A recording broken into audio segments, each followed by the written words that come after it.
So in this first module, we're going to be talking about things that we need as a background for the course. I'm going to begin by trying to get you involved in the mysteries of vision by telling you a little bit about what we actually see and describing the peculiarities of that. So let's begin with some basic definitions. And the first one is perception. I already said perception is what we are aware of, so that's about as good as it gets. If you want to define perception in terms of vision, it's what, when we look out at the world, we're actually aware of seeing.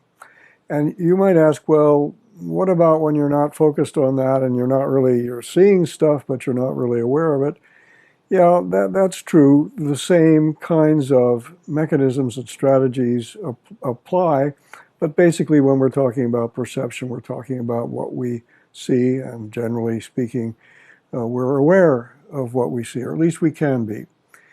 That's very different than physical measurements.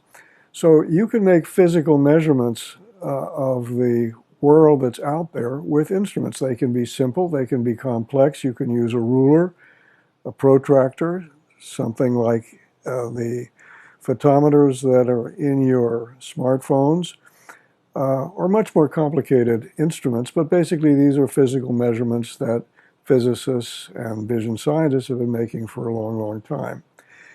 That's quite distinct from psychophysical measurements, measuring what we actually see. And there really is no way, because that is subjective. Physical measurements, of course, objective, but what we see is subjective.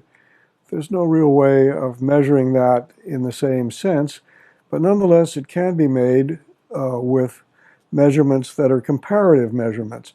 So this was a strategy that was undertaken first in the 19th century by German vision scientists and psychologists of that era.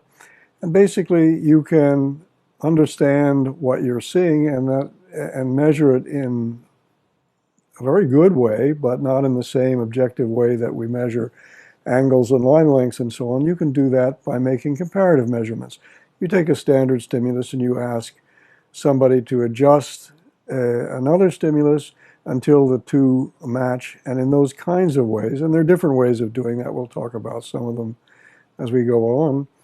In that way, you can make psychophysical measurements that are pretty useful, but they're not the same as physical measurements, and you need to understand that.